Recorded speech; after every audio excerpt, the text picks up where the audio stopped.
Let's close a couple of things.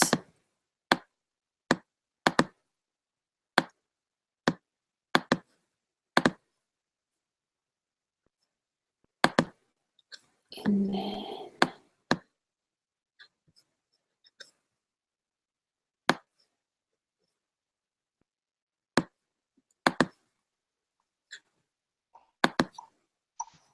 Hello. that was so easy. Yeah, that was super simple. If you hear, my dog is kind of getting really excited in the background with his pig toy, so if you hear kind of like a farting noise, that's my dog. Sure. Yeah. Sure. How are you doing? Good. Do I look grainy or no? Or do I look clear? Uh, it's like, it's a little fuzzy, but it's not bad. What is this thing doing? Okay, hold on.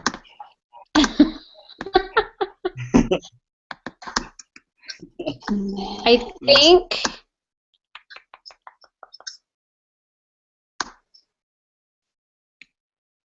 Oh, we're live? yeah, we are. Oh. Hello. That was so easy. Yeah, that was super simple. If you hear, my dog is kind of getting really excited in the background with his pig toy, so if you hear kind of like a farting noise, that's my dog. Why does it keep playing this again and again? How are you doing? Good. Do I look grainy or no? Or do I look clear? It's like, it's a little fuzzy, but it's not bad. Okay, hold on. What in the heck? I think I'm going to put him in the crate really quick. Good boy. Oh, we're live. Oh, you have the YouTube page open? Yeah, no. Super simple. Well, my dog is kind of getting really excited in the background with his pig toy, so if you hear kind of like a farting noise, that's my dog. Oh my gosh. Hold on. Why does it keep playing this again and again? How are you doing? I think I just solved it. Oh my god. All right. I think that was the problem. What was happening? I had the other page open. Oh, it was open. Okay, gotcha. I am currently tagging you in a Facebook post. Okay, and so when we get started, I can set you so you present to everyone. So like I'll be in the background, like muted, and then we should be good. Okay. Okay. And yeah, okay. I played with this thing earlier. I was like, what is happening? This way I can get, like, there's a chat that's on the live feed, so that way we can The questions and stuff. Yeah. Yeah. All right. Oh yeah. Chat testing. Can you see me? Chat. Google this whole, live on air thing is a little interesting. Oh, I have like a step-by-step guide on how to do it, if you want it. And it's pretty easy, right? I just do it right through YouTube.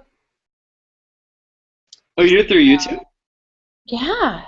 Did you know you can do it straight through YouTube? It is like so simple. No, I didn't know that. Like 1 second to set up.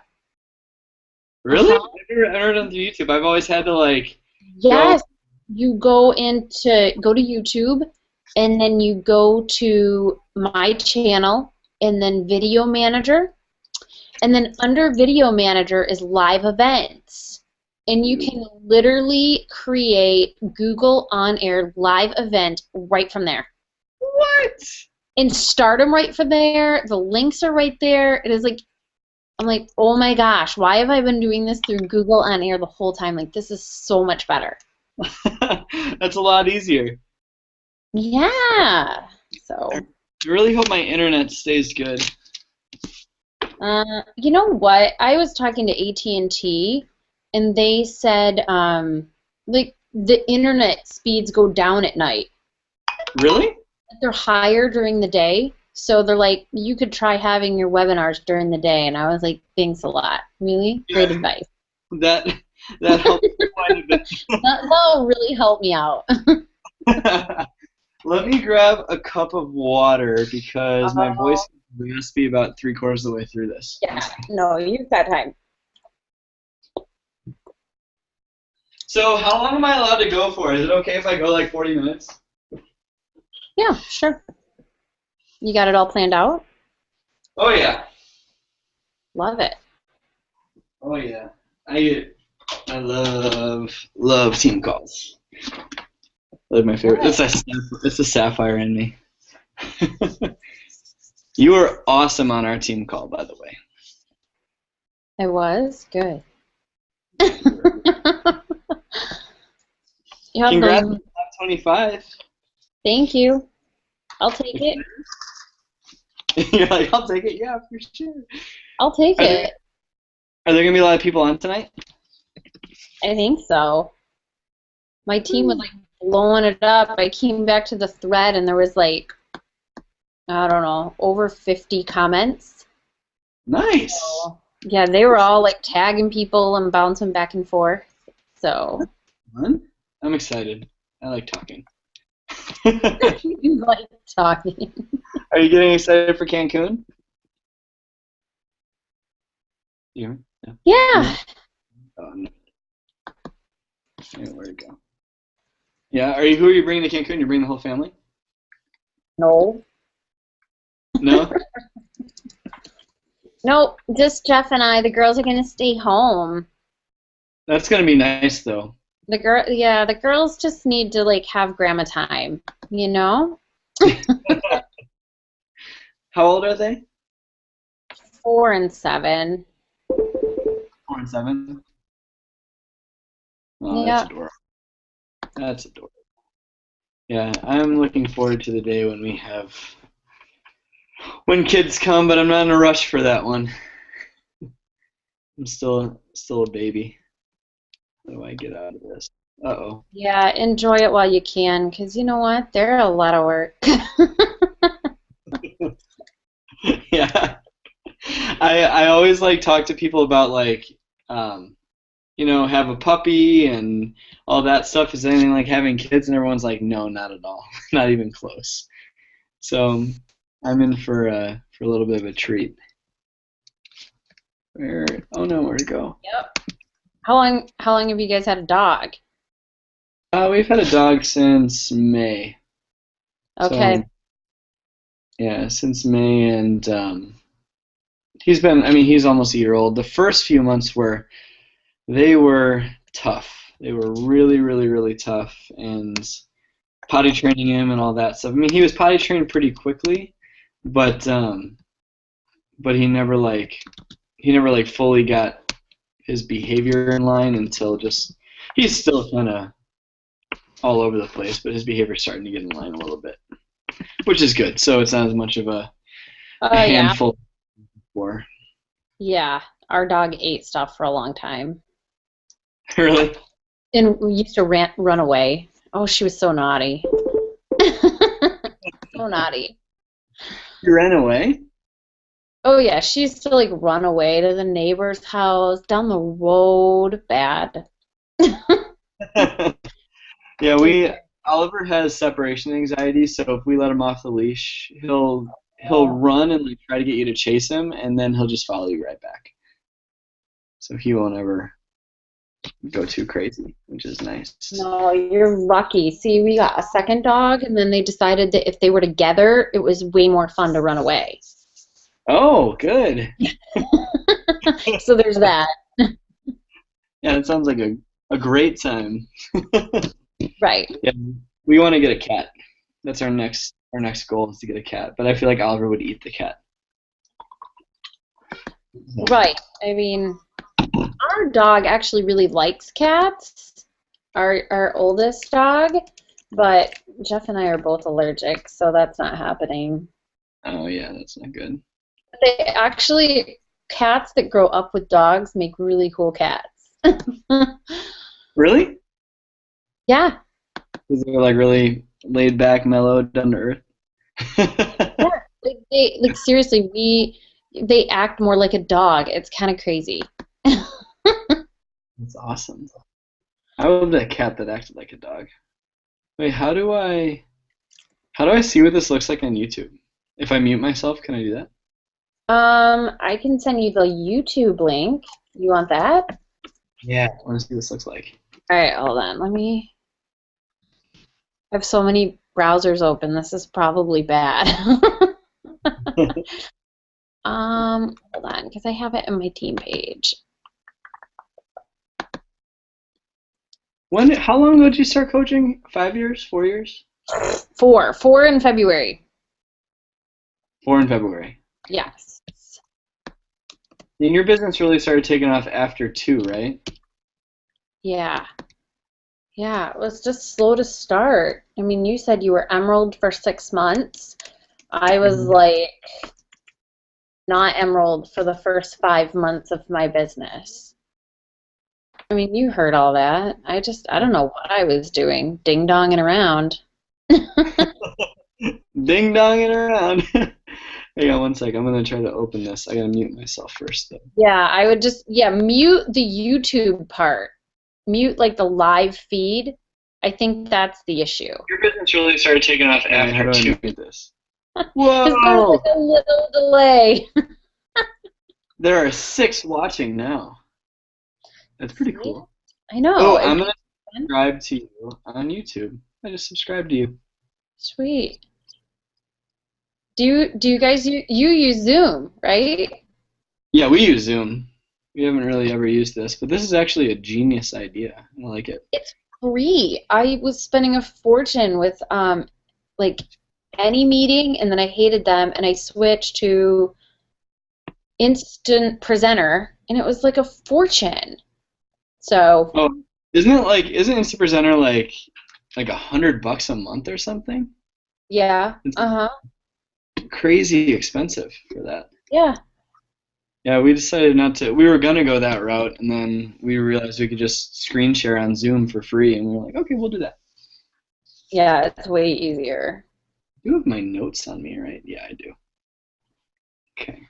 That's Yeah, if I remember them. Kidding, I'll pull them up. it. Where is it? 9 watching now. Cool. This is awesome. I need to do this with my team.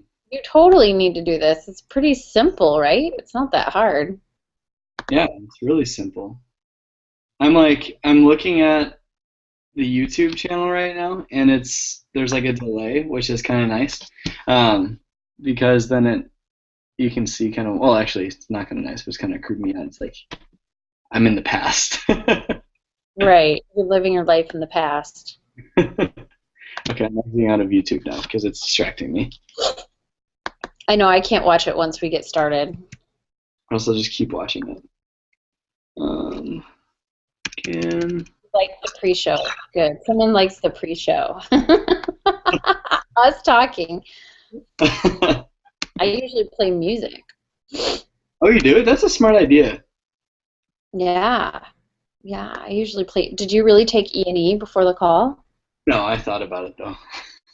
Well, I've been doing that Darren Hardy, Darren Daily thing, and it's been really, really helpful. One of the things he recommends is get up at 4:45, 5 in the morning. So Yes, super early. I've been getting up at 5. Like all that stuff early, right? Oh, it's so much nicer. Janice will get up. She works night shift, so she'll get up at like 11:30, and I'll be done with work.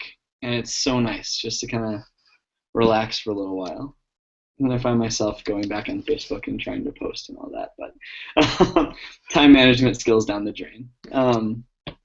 But yeah, so I was gonna take E&E, but I have a buddy visiting tomorrow night, and I probably have to stay up kind of late tonight, so I can stay up a little bit later tomorrow without passing out on him. Isn't that how it goes? Priorities. Yeah, total priorities. Okay, so I had no idea. Were you in the Insanity infomercial? When you wrote that, I was like, what? I'm in it for like like a very small amount of time. Nothing like the 21 Day Fix one, but yeah. Sweet. I've been in 0.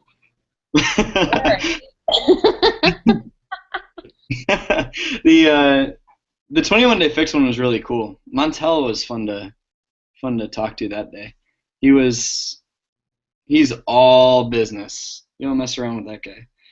How Um, funny. yeah, it was a lot of fun. It was pretty cool. Um, but yeah, Well, I'm cool. actually gonna. Where is it? Oh no, where am I? I keep on minimizing the window that I'm supposed to. How do I mute this? That I'm supposed to talk through, and when I minimize it, I just can't find it again. But now I found it. Okay, I am exiting out of YouTube because if I keep YouTube open, I'm gonna keep getting distracted. So I'm closing it Yeah, out. I'm just gonna save it in the background for if we do any questions or anything at the end. Okay, awesome. What time is it? Like Oh, 1 minute. 1 minute. Awesome. Where are my notes? There are my notes. Okay. The Platinum Legacy, huh? That's a cool name. I like that. Dude, I picked it 3 years ago. Maybe a little longer than that. We changed our name like a year ago because it was really just a really bad name. Our name was Business and Biceps. It was it was pretty bad, but we changed it and it's better now. So Hot. Business and bicep. Nice. Nice. All yeah. right. Well, it is 9 o'clock where I am sitting. So thank you guys for hopping on with us tonight. And I slowly see the number of viewers ticking up here now that we're at 9 o'clock. So this is your final reminder. It is Wednesday evening. Check your drill down if you haven't already. It's your business. Run it like one. A reminder, the Super Saturday video is in the back office. If you were not able to be live at a Super Saturday this weekend, I would suggest taking it, watching it, count it as your personal development. Beachbody On Demand actually launched today for the elite coaches.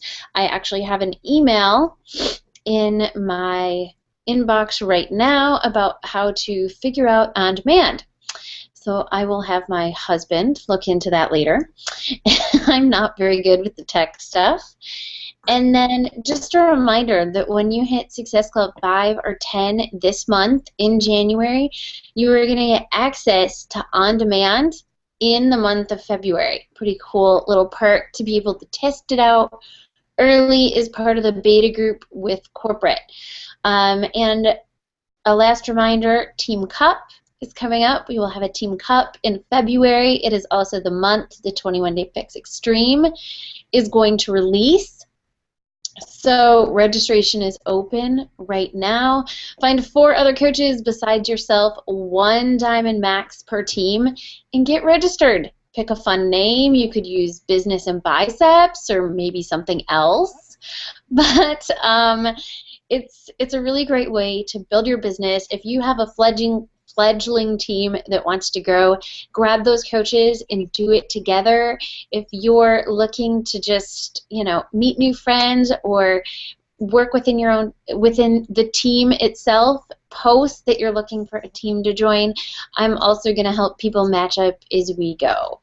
So let's get to the fun part of this call tonight. We got announcements done quick.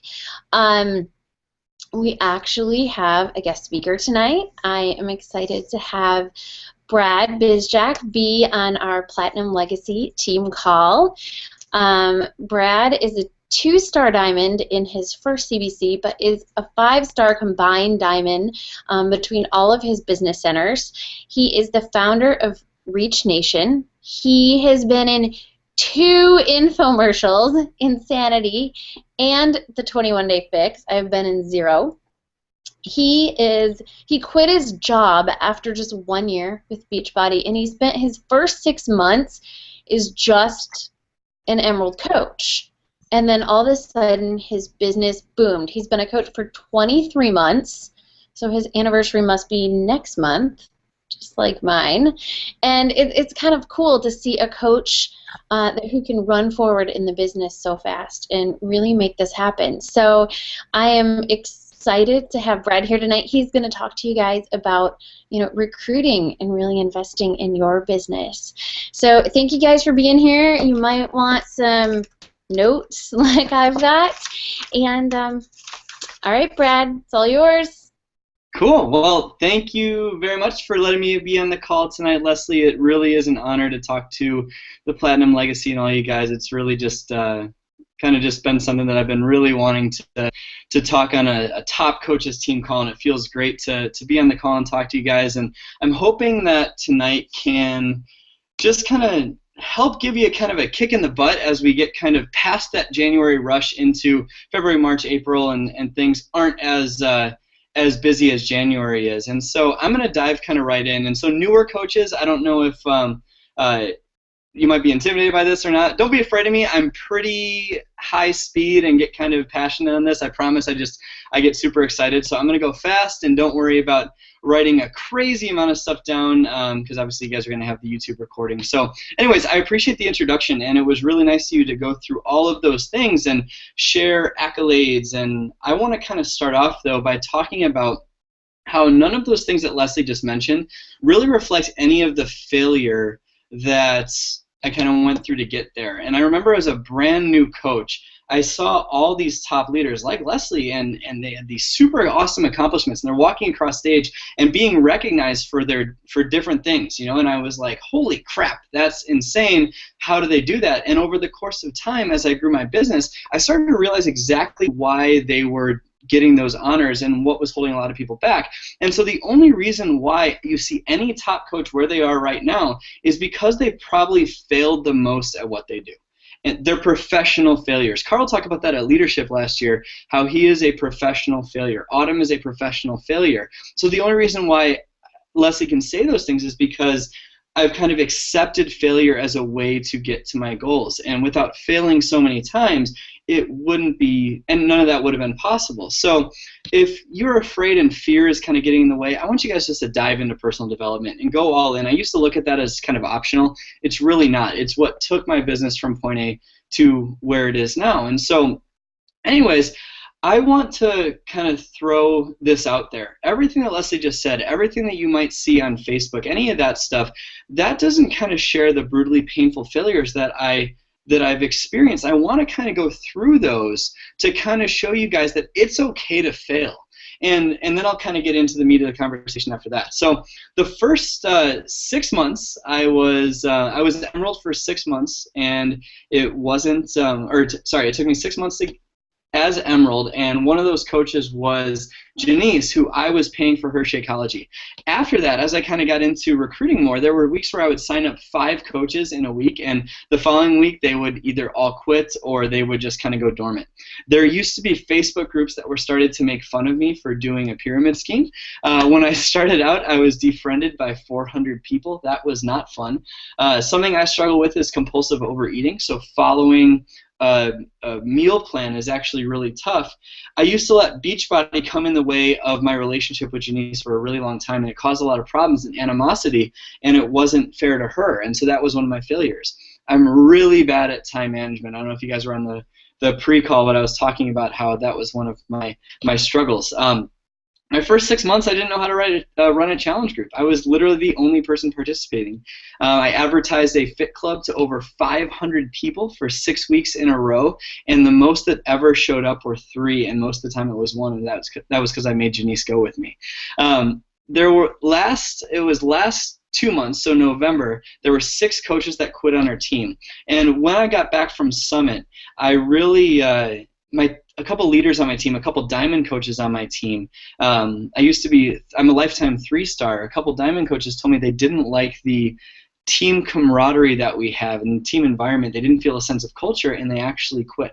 And so that wasn't a good feeling. And my biggest failure of all time was the mentality on how I should work with my coaches and where I should spend my time with my coaches. And tonight, I really want to touch on, do you think it's your job to make your coaches do something? And the concept of consistently recruiting. And that's the topic for tonight, because that's my biggest failure. So all that stuff sounds pretty tough, right?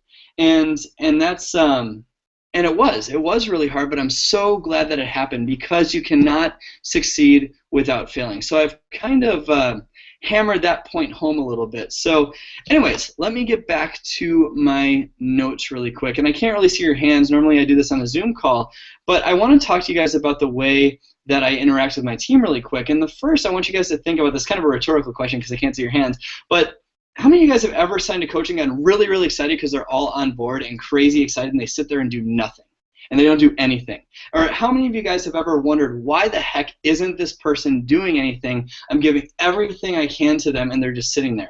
Or how many of you guys feel like you're kind of pushing a rope, or feel like, you know, if I could just create a better training, it would help them understand how to do this business better, and they would be a rock star? And I want to be the first to tell you, I failed at this for a really long time. I want to be the first to tell you, you're wasting your time. You're wasting your time, and I know this from experience. I've been in this business for 23 months, and the first probably year or so I was doing that, and I found that I was not duplicating at all. And so I want you guys to know something, and please write this down. It is not your job to babysit your team. It's your job to recruit prospective talent and plug them into a duplicatable system, which you guys already have on the Platinum Legacy. You guys have Coach Basics. You have Emerald to Diamond groups. You know, you have these systems in place. And then share your story and your experience to help mentor them along the way and motivate them along the way, and just teach them to do the same thing.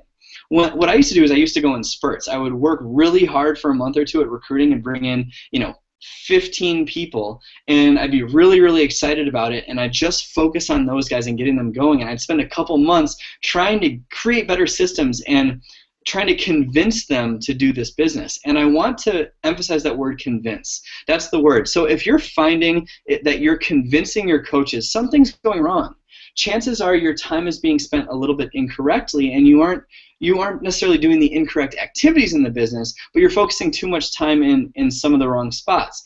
You should never have to convince someone to do this, and if you are, it's probably not the right time for them, and you're probably wasting a little bit of your time. So when I was a new coach, my coach Jesse Vanderberg told me this, and I was so confused because I had 2 or 3 coaches on my team. Just a couple coaches on my team at the time, and I just wanted them to succeed so bad. And it was slim pickings, right? There's not that many people, but I wish I had listened to her, and my team would be way bigger than it is today. So my point with all that is, it's not your job to get them to do something. It's your job to recruit like crazy. Recruit like crazy and plug them into a system that you have. So what I'm going to share with you right now are some of the things that I've done to manage where I spend my time with this a little bit better. One of my struggles is time management, like I talked about, but I am going to share with you what I changed to help this actually start to duplicate. And so let's talk about how to improve those numbers. When you're a new coach, I don't know let's say how many new coaches are on this team versus seasoned coaches, but to the new coaches out there, the how-tos don't matter. And I want you guys to know that the how-tos do not matter. John Maxwell always talks about this, about how nobody cares how much you know until they know how much you care. And so when you start a new coach off, it's got to be emotional. It's got to be get them picturing their life and what this can do for them. Dive into their why so deep. My personal goal on a Getting Started Right call is to get my coach crying. That's my goal.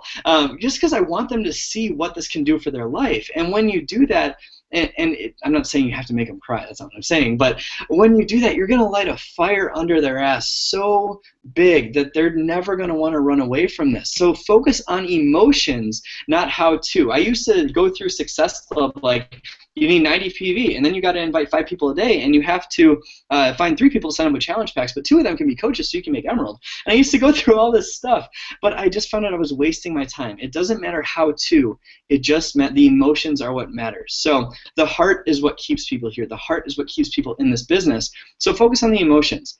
The second thing is, don't enable them. and this is something that I learned the hard way, it's very, very easy just to give everyone all the answers. But I want you guys to think about this like you have a team as large as Leslie's team.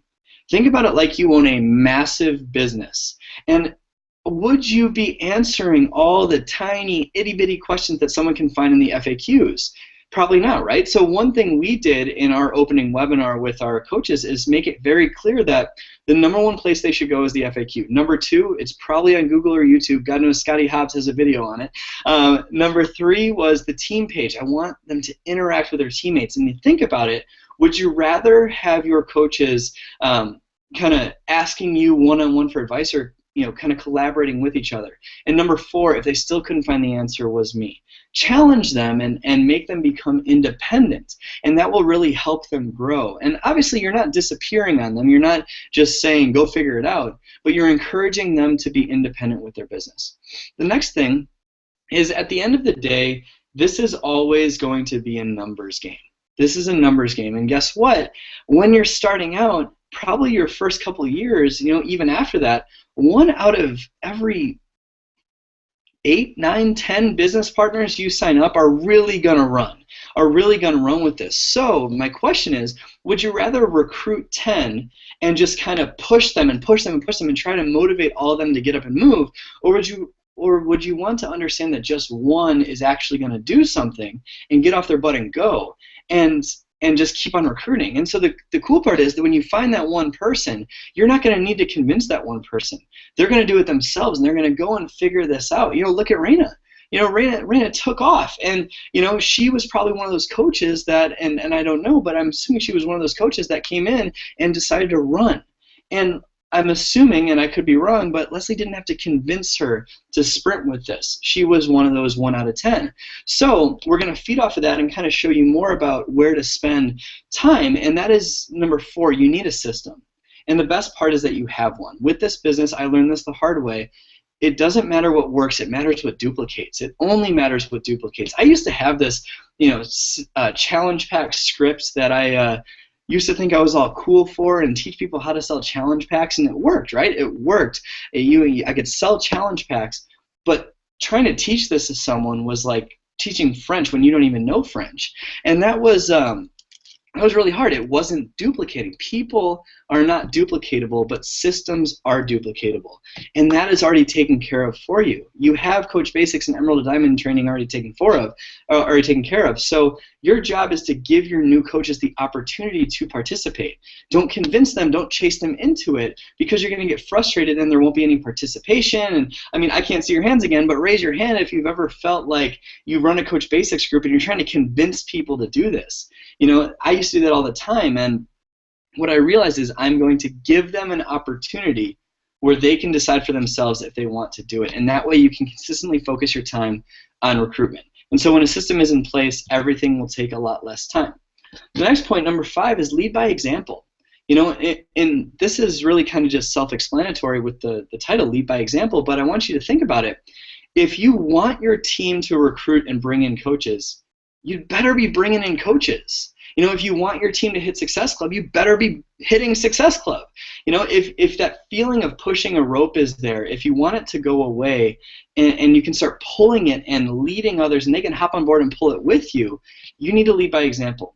You can't expect your coaches to do anything that you're not doing. So if you aren't following your workouts and drinking your shake every single day, your coaches won't do it. If you're making BS excuses with your personal development, you're going to attract people that are going to make BS excuses with their personal development, and then no one's going to be motivated. There's a lot of top coaches get asked the question, what is the secret to success in this business? And it's very simple. It's the 3 vital behaviors. That's the top secret to everything. That's everything. And successful coaches make it a habit to do what they don't feel like doing when they don't feel like doing it. They make it a habit of doing what unsuccessful coaches don't feel like doing. But the thing is that successful coaches don't necessarily feel like doing that either. They just do it because they know it's going to build a business. So this next point, let me finish the point before you judge the title of it, okay? You'll see what I mean in a second. My 6th point is I have kind of an I don't give a shit mentality. And what I mean by that is let me finish here. Care about the person and their goals and their dreams. You want to genuinely care about them and really want to help them.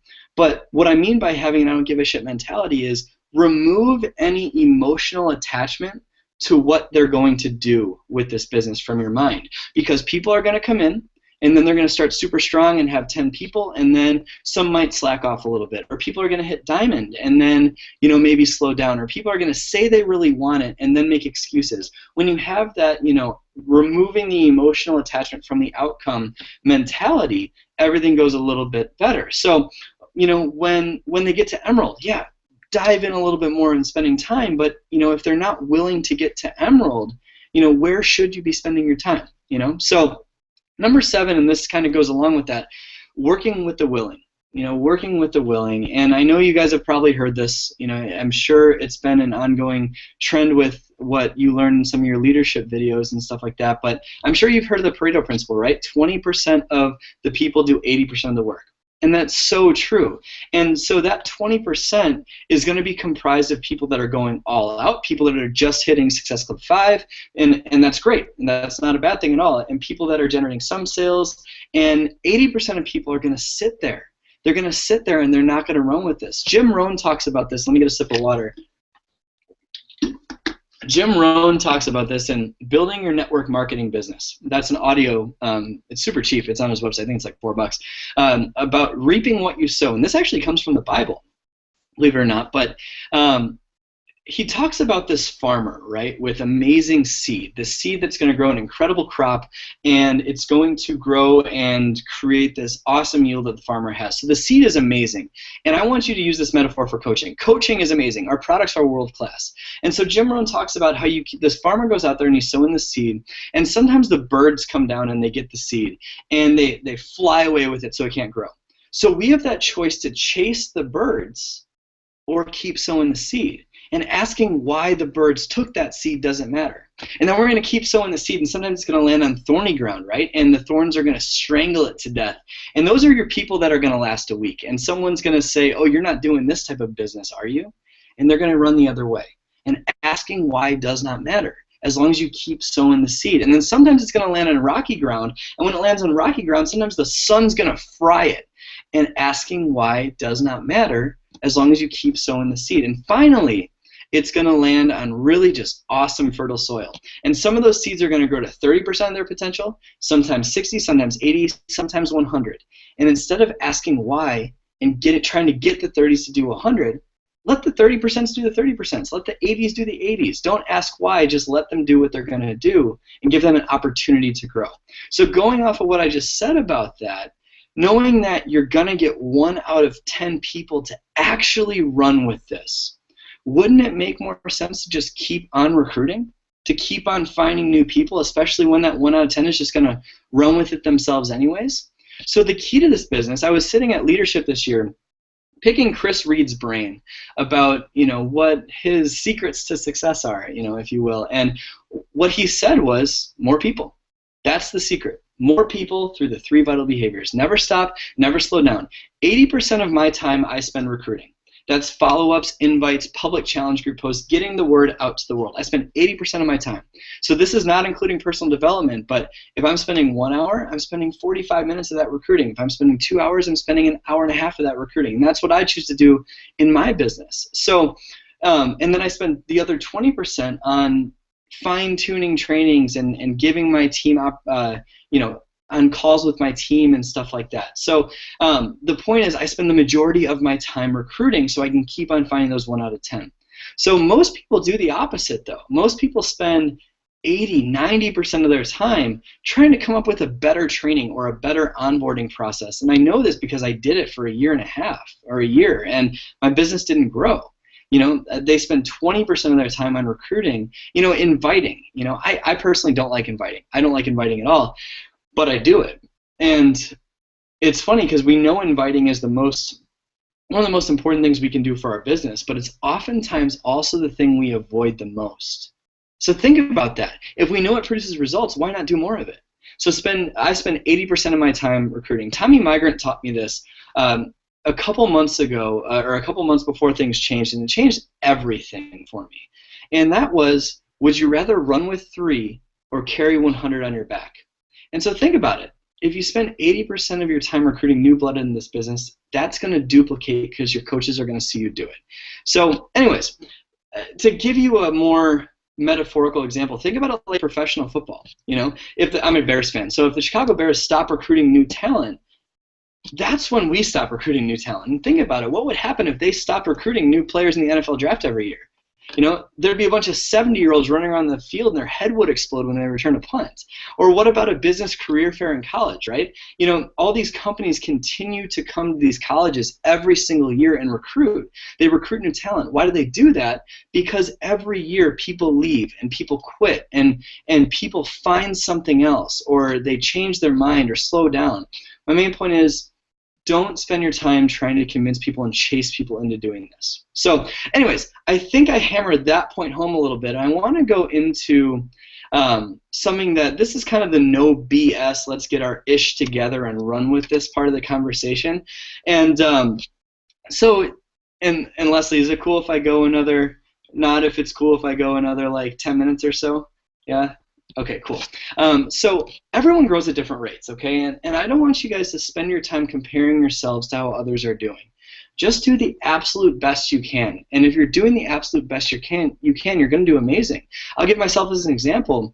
There are friends of mine that I know, Nikki Whiting or Brittany Leggett, right? They started after me in this business. Or Brittany might have started a little bit before me, but Nikki started 3 months after me, and her business is 3 times the size of mine.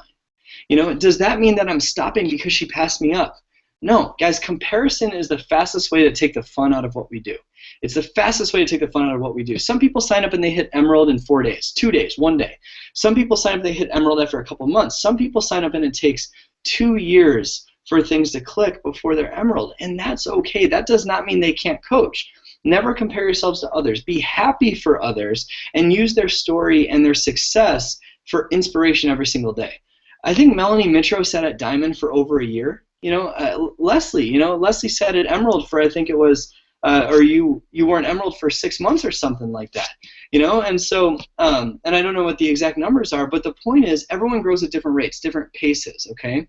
So, and I want you guys to understand something, and this is true for any coach, whether you are a 10, 12, 15-star Diamond elite coach, or you are a brand new coach that started this morning. Rank does not equal leader, and I want you guys to know that. You all have the ability to inspire and motivate another person to be better than they were yesterday, and that has absolutely nothing to do with the rank attached to the top of your Team Beachbody online office. So knowing that rank does not equal leader, decide right now what type of team player you want to become. Every coach learns from every coach, regardless of rank. I can guarantee you that Leslie is learning from her new coaches. Everyone learns from other coaches. So as a new coach, I had to make the decision. Am I going to wait for someone to come and save the day? Or am I going to take the lead and try to figure this out, knowing that I have to fail if I want this to work? And so I remember I was sharing on my coach Jesse's team page the first day of coaching and try to maybe offer tips or figure something out or ask for roles on the team call or some type of leadership something.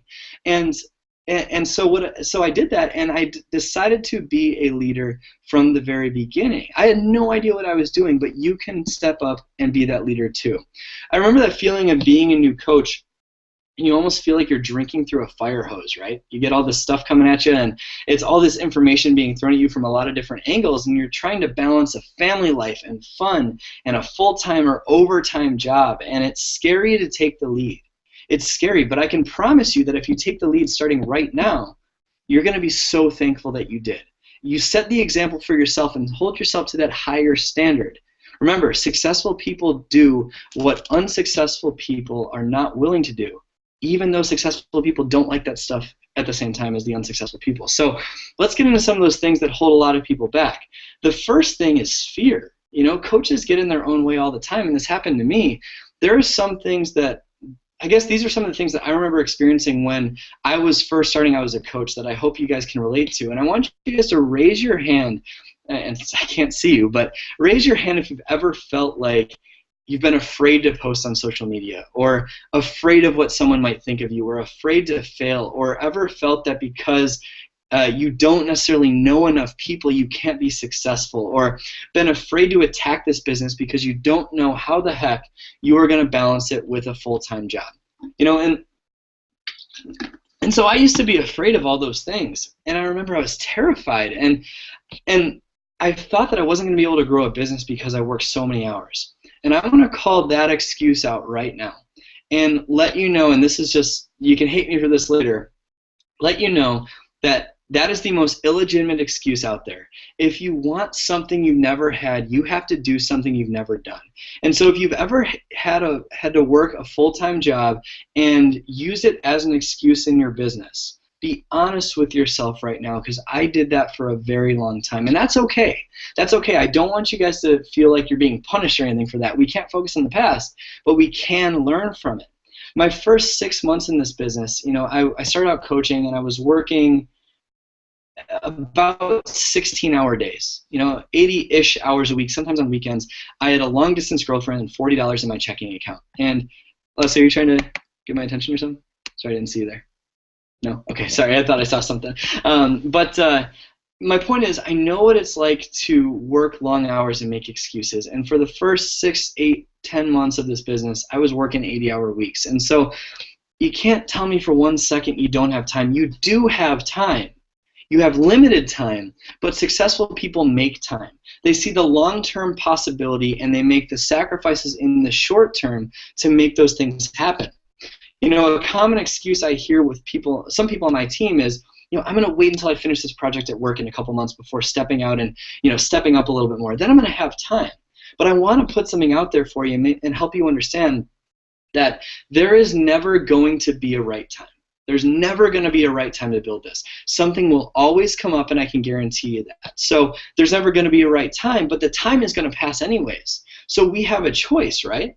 We can keep on using all those things that we're busy with as a great reason why we can't be successful, or we're going to do what successful people do and see this as an obstacle that we will make it through regardless of the sacrifice. And I say that word sacrifice. So the reason why where Leslie is now, or Raina is where she is now, is because they made major sacrifices.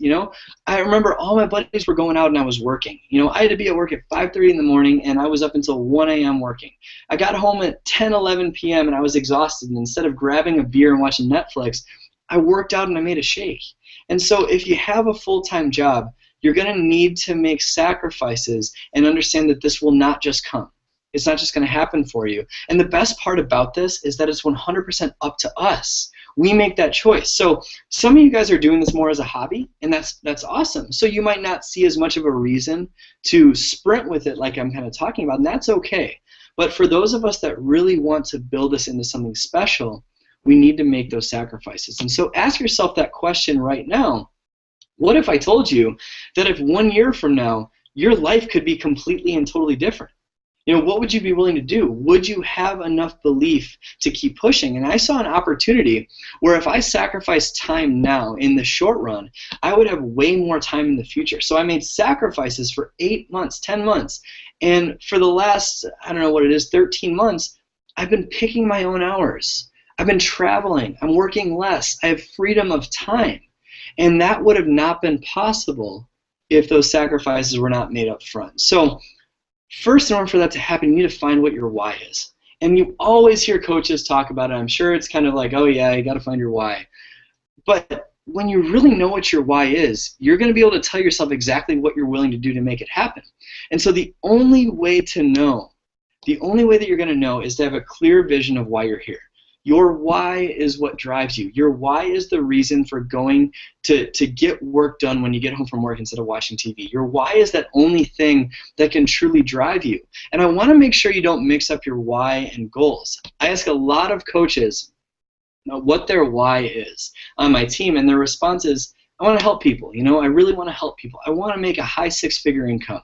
I want to take a vacation. I want to retire my spouse. I want to quit my job. I want to fire my boss. But this sounds crazy, but that's not your why. Your why is the emotional attachment to those things coming true. The what would it feel like if I was earning a high six-figure income? What would it feel like if I was taking my kids on vacation and I didn't have to worry about going into credit card debt? What would it feel like if I could quit my job? That is your why. It's the emotion that comes to mind. That's what drives you, and that's what pushes you forward when times get tough. I had those exact same feelings of being terrified, and fear is that thing that stops us from pursuing our dreams. Fear is that thing that makes us think twice before we even consider trying or acting on something. So write this one down. Everything you will ever want in life is always going to be on the other side of fear. And fear is the thing that's holding you back. So I want you guys to attack this business in a different way than maybe we're used to. Successful people are always optimistic. And instead of asking yourself, what if I fail? Because trust me, you are going to fail. You are going to fail so many times, probably more than you ever have in your life. I want you to ask yourself, what if I succeed? What if my why comes true? What if I can retire my husband? What if I can travel without having to worry? What if I can change thousands of lives in the process? What if I succeed? That is your new mentality. Go forward. Everything you want will always be on the other side of fear, and there is a reason why the majority of people won't even consider doing what we do. It's because they're afraid. You are not most people. You guys are freaking Beachbody coaches. That means something.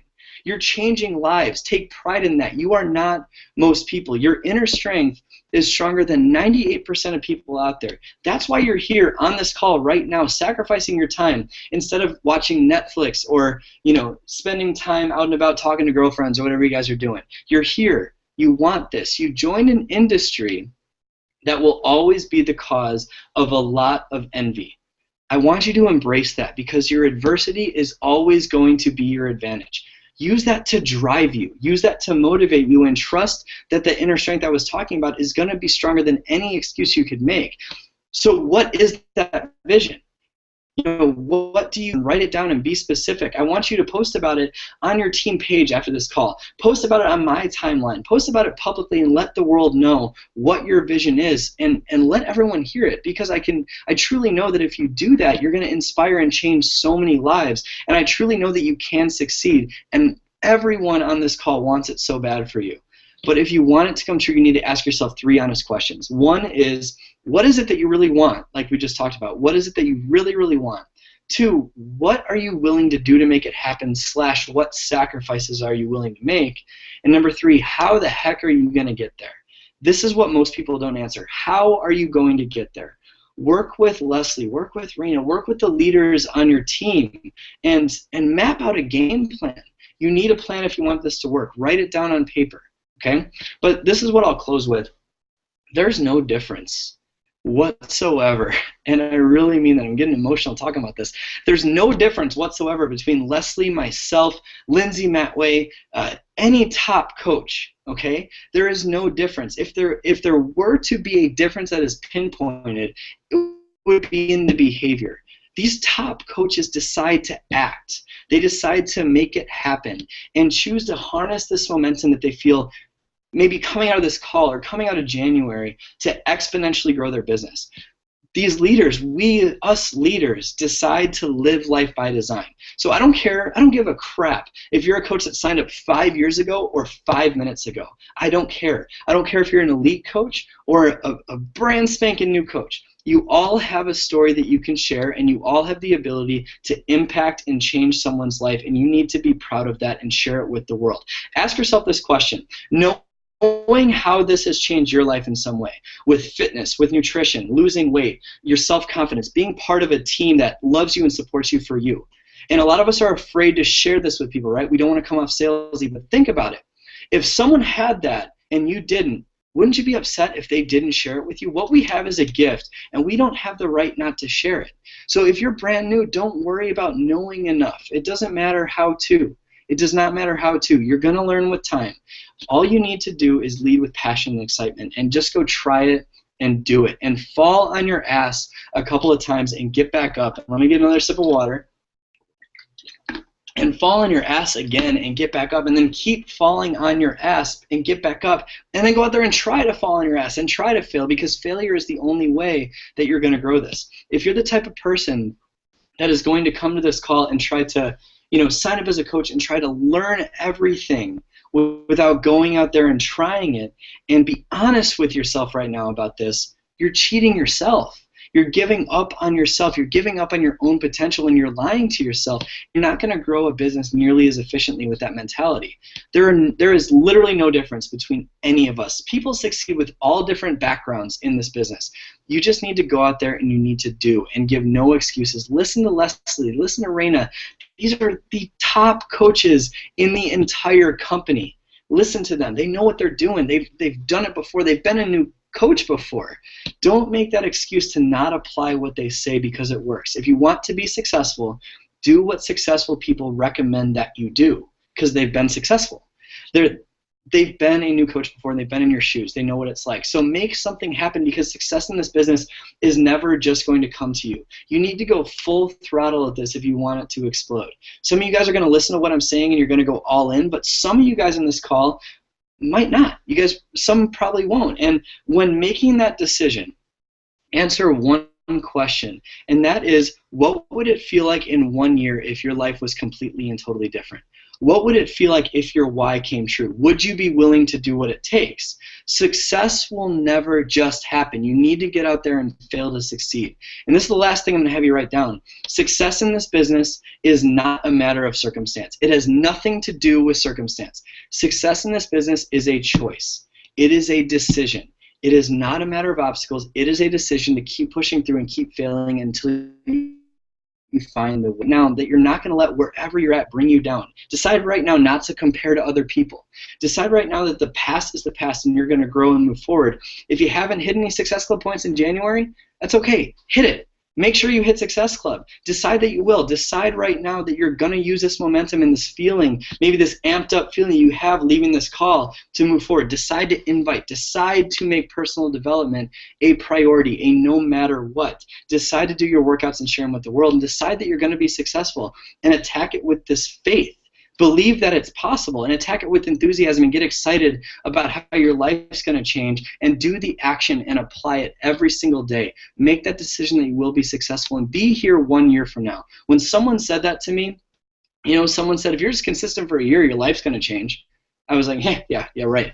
I was kind of iffy on it, but trust me, if you give it a year of consistency, your life is going to be completely and totally different. So last thing is, my challenge is just apply this. Run with it and make no excuses and make that decision right now that you're going to go out there and change people's lives, and make that decision right now to push through that fear, and make that decision and just promise me right now that instead of shrinking your dreams to the size of your income, you're going to go out there and build your income to the size of your dreams because you can. And the only thing that's getting in the way is ourselves. So Leslie, that's literally all I got for you. If anyone has questions, I'd be more than happy to answer. I know I kind of went a little long, but thank you very much. I got really excited there and I kind of rambled, but I hope that helps.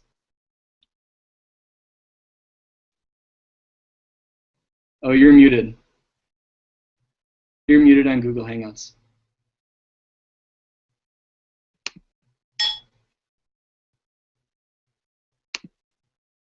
You're still muted. Leslie is no longer presenting, it says. I'm going to go to, is there a mute button on the top of your screen on Google Hangouts? Okay, is your volume up? That might be a silly question, but uh-oh.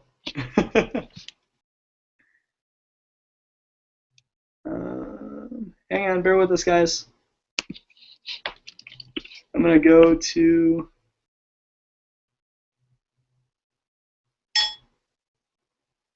Leslie is no longer presenting.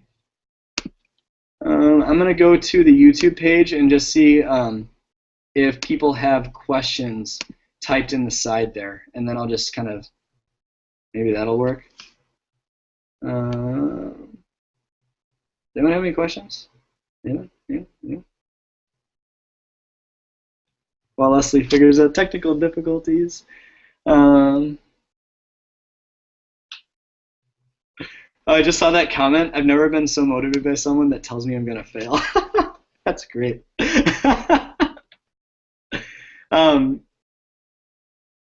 Okay, if anyone has any questions while Leslie's figuring out the mute thing, can you type them into the YouTube box?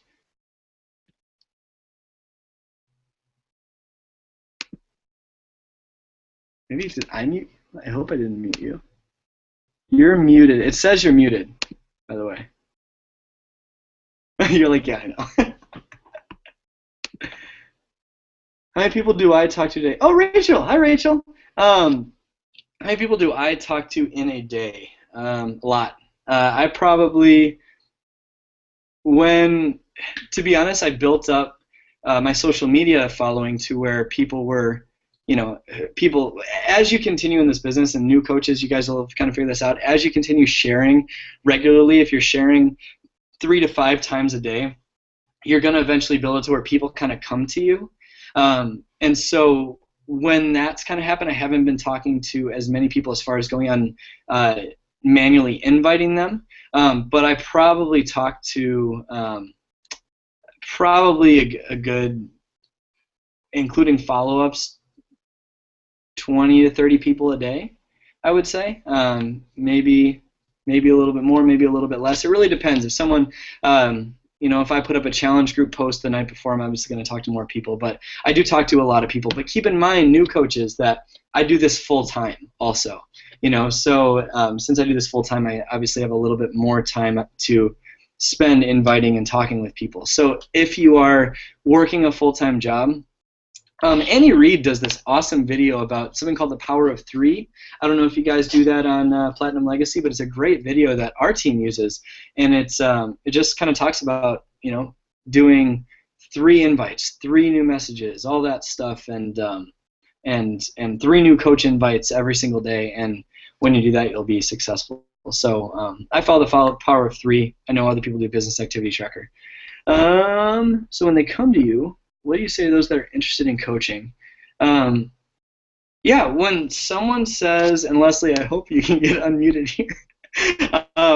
When someone just wave at me if you want me to just like end the call or something, and I can just close it for you. But anyways, so when they come to you, the question is, when they come to you, what do you say to those that are interested in coaching? And so, like, instead of word vomiting, and to be honest, it's very simple.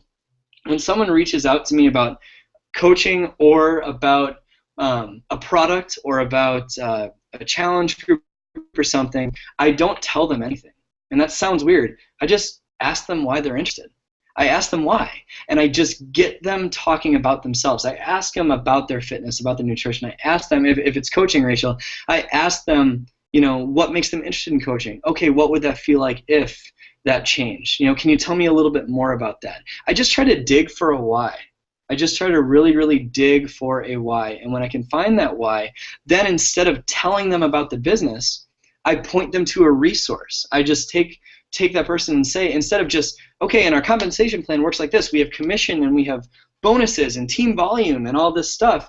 Instead of that, I just say, well, hey, we have this awesome group. It's a 5-day sneak peek into coaching that starts on Monday. I'd love to add you to it, and then you'll be able to see what this is all about, and we can see if it's a good fit for you.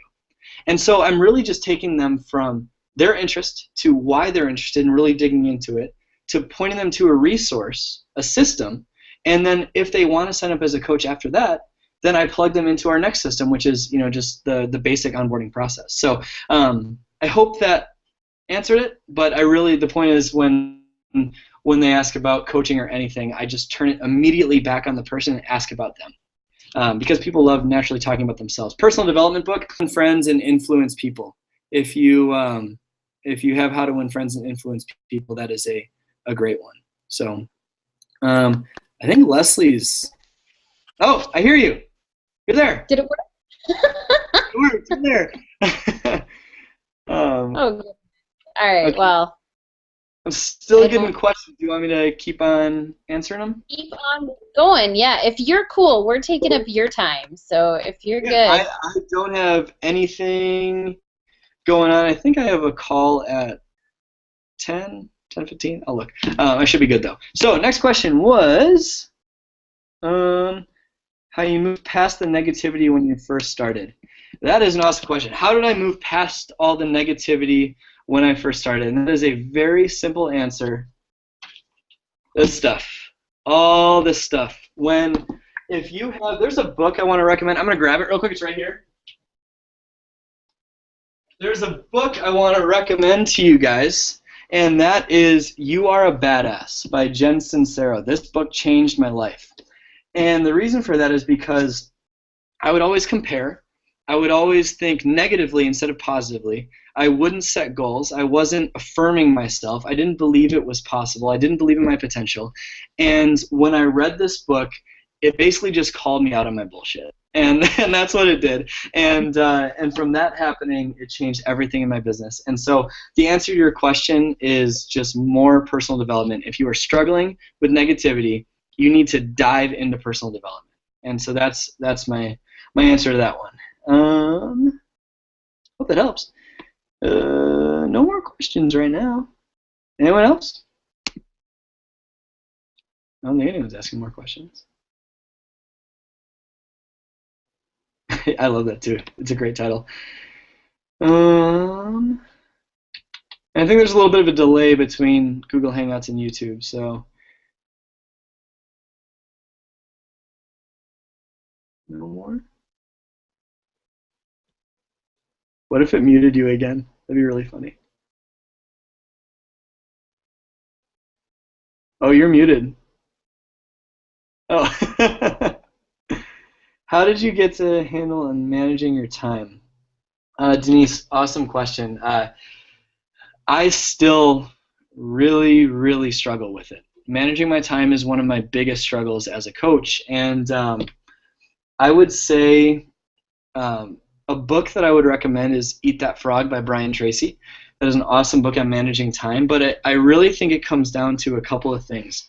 One is picking which things that you have on your to-do list. I mean, my to-do list every single day, I'm going to share it with you guys, is very long. I have a long to-do list every single day, and sometimes it's longer than that. And I pick the things on my to-do list that create the most results. And that is very, very simple, the power of three. Sorry, I just read the comment, not the power of three. The three vital behaviors, sorry. The three vital behaviors are the things that produce the most results. So I make sure I get those done. So the first thing I do is the most important. I make sure to get back to get back to all my messages, to invite people and to invite people to the coaching opportunity first. I always invite first. That's number one. Number two is I dive into personal development. I personally do personal development for 2 hours a day, but I'm doing this full time. So I can imagine that'd be very tough for a coach that has a full-time job or something. But then I do my personal development, then I do my workout, and then I go through and do all the bells and whistles. The comment in the groups and the comment on my team page and the Facebook events about 21 Day Fix Extreme and all that stuff.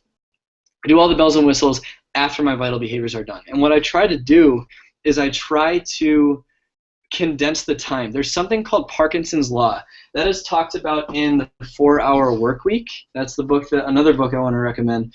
He talks about how when you take a task, you think about it like yes, Jen Sincero, that's correct, for the author of You Are a Badass. But in the book, the 4-Hour Workweek, he talks about the Pareto principle, which is what I just talked about, taking the thing that produces the 80% of the results. Take those things and do those first.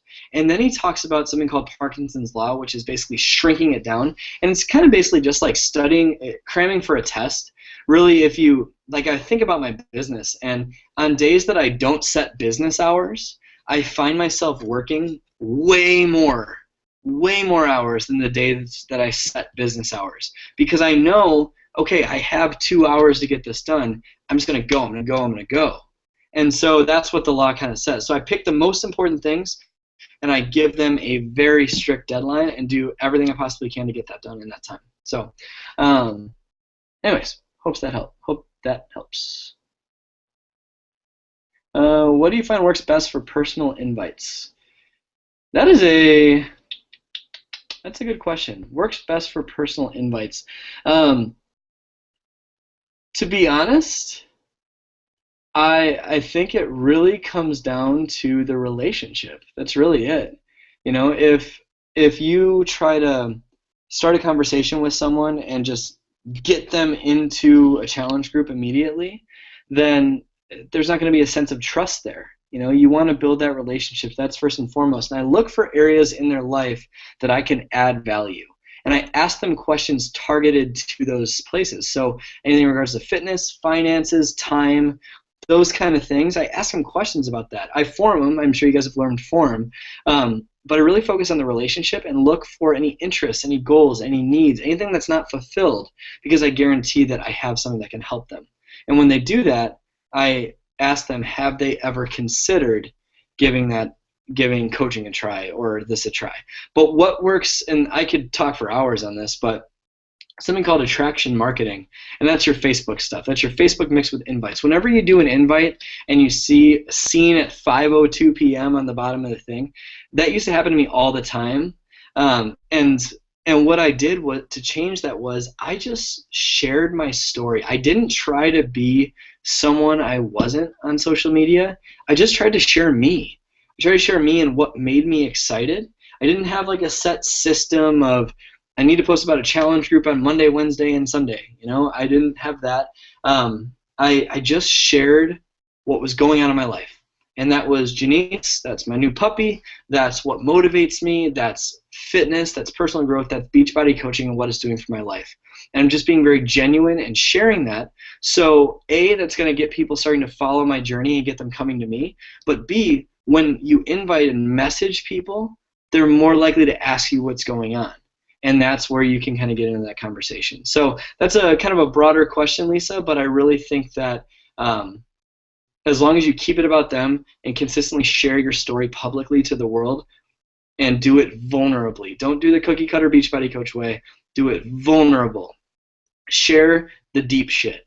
When you share the deep shit, that's what makes people relate to you. A lot of people think, for example, there's a coach on my team an amazing coach that struggles with binge eating. That's one of her things that she says she struggles with a lot. And it's very easy to not want to share that, right? Because that's intimidating. You're putting yourself out there to the world. But think about the people that have that going on in their life, how relatable that is, and how, like, you think about people that we look up to, that we're motivated by. We're probably motivated by something that they did that was very vulnerable, something they did that was very scary. So wouldn't it make sense that because a successful person is being vulnerable, we should be vulnerable too? And so I just wanted to add that in there. With your sharing on social media, make it real. Don't do the fake stuff. Don't do the cookie cutter Beachbody coach. Do the stuff that makes you afraid to click send. And that's the stuff that will get people coming to you. Leslie has a question. How many coaches did you have when you became a diamond coach? And what was the switch that flipped between being a diamond coach and moving towards a big business builder? So I was an Emerald coach for a long time. I had two coaches on my team, and that was Janice, because I was buying her Shakeology, and a discount coach. And that discount coach wanted nothing to do with the business. He's in a good spot now, and he still just drinks Shakeology. He wants nothing to do with the business. And and it was funny. I went to Summit my first year, and I realized at Summit that no one was just going to come and do this for me. I just realized, after listening to the top coaches, networking with some of them, and I think, just hearing what they had to say in 2013, I realized if I wanted this, I was responsible for the outcome. No one else besides me. And when I said that, I was like, okay, well, it's time to freaking go. So I was an Emerald coach, and then what happened was when I realized that, I turned Diamond 2 weeks later and hit Success Club 28. Just because of a mindset change. And so to actually answer your question, how many coaches on my team when I became Diamond, there were exactly 13, I believe. There weren't many at all. I was like a skeleton Diamond for a while. And then the switch from being a Diamond coach to moving towards being a business builder was really when I did what I talked about tonight on the call, and that was when I stopped focusing on chasing my people, because I had like 2 to 3 coaches that were working the business when in reality they were just sitting there and they signed up, their spouse and their uncle, for Shakeology, and they just sat there. Instead of chasing them, I just decided, okay, I'm going to recruit until I find people that want this. And at the same time, I've poured myself into personal development. I poured myself into it as much as I possibly could, because it's never what do you have to do to be successful. It's who do I have to become to be successful. And so I knew that, so I dove into personal development, and as my mindset changed, I started manifesting these really good things in my life. I recruited a few awesome rock stars, and that's when it started to take off. So when I just focused on recruiting and not chasing and plugging people into systems and giving them an opportunity to succeed. So I hope that answers your question, Leslie. Mo says, what Beachbody programs do you use? Have you used? Do you primarily recommend for those people to those people, or do you learn about other ones? As a Beachbody coach, I believe it is my job to know about our product catalog. That, I believe, is what is part of my job responsibility. So if I can listen to someone's needs, what they have going on, then I can properly recommend a product to them. So I try to watch. If I haven't done pump, I haven't done many combat workouts or anything like that. I haven't done turbo, although turbo's kind of fun, I'm not gonna lie. But haven't done any of those. But I do know what they're like. So if a girl likes, more dancey type HIIT workouts, I'm going to recommend Turbo Fire, and I know about that. So the programs that I've done, so what I've actually done to, as far as programs go, T25, Insanity is what got me into Beachbody, Asylum 2, Max 30, 21 Day Fix, P90X, and X3. And those are the ones that I've done. So I really try to, and that's another thing, when you're going through a program, this is just me. I learned this from Jimmy Brazil butt lift, Leslie. But Jimmy Nelson recommended this to me, and it really helps. When you're going through a program, and sharing about your progress from day 1 to day 60 or day 90, you're going to get so much more interest than if you're mix and matching programs. So I follow programs all the way through until the end, and then I move on to the next one. But to answer your question, I've probably promoted 21 Day Fix the most, just because that was kind of a freebie for me. It was kind of just a gift that Beachbody gave me with the infomercial and stuff. So it would have been hurting my business not to go crazy with that one. So I really would say 21 Day Fix was my biggest one. But I try to learn about everything. How do I recruit, and how exactly do I say, or what exactly do I say? That's a great question. How do I recruit? I would say, and I don't know how much of you guys have gotten into Facebook ads, and I don't want to get into that if you guys are new coaches, but I'm going to tell you the basic ways. Inviting is number one, asking people they've ever considered, looking for people that have similar interests as me and building a relationship with them and looking for a need in their life and asking them, have you ever considered? The words, have you ever considered, are magical. They are magical. And so asking, have you ever considered doing this? And then they say, what is it? And instead of trying to explain it, I put them into my open house. I never explain anything. I never explain a program. I go from the beginning of a conversation until after I sell the product without ever talking about the product. And I do that through third-party tools. I do that through other resources. So if someone's interested in coaching, I'll get into why they're interested, and I'll plug them into a system, the New Coach Open House, that explains this. And so with a program, if someone's interested in what I'm doing, I ask what makes them interested. I get to know all their goals, and I send them a video recommendation of what I think they would do. And then when they get back to me, I go over all the details. It's risk-free. This is the cost. How would you like to proceed? And I ask for the sale. So I have a video on that stuff on YouTube that you can check out, but that's the first way, is inviting. The second way to recruit is through challenge groups. That's huge. Challenge groups are huge. That's why I always try to make sure my challengers are having an awesome experience. I try to really go the extra mile in challenge groups, and to be honest, I hate doing challenge groups. I can't stand them, and that's just me. I know a lot of people love them. I can't stand challenge groups, but I do them anyways because I know they work. So so in the challenge groups, I try to present a life-changing experience to them, so they have an amazing experience and they would want to pay it forward and help other people. And I'm sure you guys have learned about it, but I look for people in the groups that are being really successful and sharing and and motivating other people, maybe posting on their personal page, and I start to empower them, and I ask them, hey, you're making my job so much easier. Can you keep doing what you're doing? Or, hey, your results are absolutely fantastic. Can you please keep this up? It's inspiring everyone. I really appreciate it. Or maybe I'll drop a little hint in the comments section. This is so inspiring and you're changing so many lives. You're going to make an awesome coach one day. And then I ask them, I just say, hey, you have this going on, this going on, this going on. They're all great things. I don't know if this is for you or not, but have you ever considered coaching? And then if they're interested, I plug them into the new coach open house, so I don't have to explain it. So, and then I also run Facebook ads, but I'm not going to get into that tonight. And that's a whole new ball game that I don't recommend getting into until down the road after we've mastered inviting. So. I like Alexa's comment. I do have to get going in 2 minutes. I do have a call that I am late for, but that's okay. So do I do a happy dance every time someone signs up as a coach? I don't, but I can make one up, and I'll film a video and post it and send it to Leslie. But wow, you guys are awesome with questions. Whenever I do I think on my team calls, people are a little shy. They're kind of hesitant, but that was just freaking awesome. But Leslie, sorry, thank you very much for having me. Oh no, you're muted. Oh, okay, cool.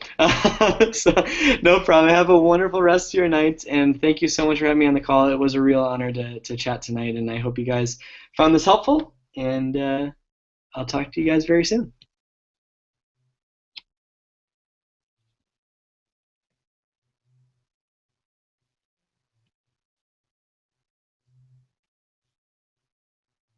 Did I just leave the hangout or what?